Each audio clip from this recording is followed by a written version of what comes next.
ভালোবাসা, আবেগ, অনুভূতি আর মায়ায় জড়ানো একটা গেমের নাম ছিল ফ্রি ফায়ার।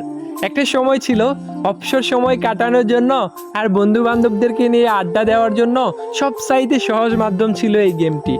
তবে কেন জানি এখন আর এই গেমটাকেই আর ভাল লাগে না। এখন কেন জানি গেমিং উইথ তালহা আর ফোরেক্স তাহমিদ ভাইয়ের ফানি ভিডিও দেখে আর হাসা হয় না। টুয়েফ লোল গেমারের ইমোশনাল ভিডিও দেখেও আর কান্না করা হয় না। যে আজকে সাব্বির বসটাকে সবাই কপি করতো, এখন বাংলাদেশের ফ্রি ফায়ার খেলোয়াড়রা আজকে সাব্বির বসকে চিনেই না। রক্সম্যান gaming, Jewel the noob gamer, তারা আর আগের মতো ফ্রি ফায়ারের আননোন ফ্যাক্টস খুঁজে পায় না। ফ্রি ফায়ার কমিউনিটি নিয়ে এখন আর সাদিকুল ভাই আগের মতো রোস্টিং করে না। প্রো রুবেল আর বটলা নাহিদও আর এখন একসাথে গেম খেলে না। যেই নাইম আলম ভাইকে পুরো বিশ্বের মানুষে চিনত MP40 লিজেন্ড হিসেবে, সেই নাইম আলম ভাইকে এখন আর গেমে দেখা যায় না। কতদিন হয়ে গেছে গেমিং উইথ জিহাদ ভাইয়ের সেই বিখ্যাত ডায়লগ, ভাই সাব দেখা হয় না।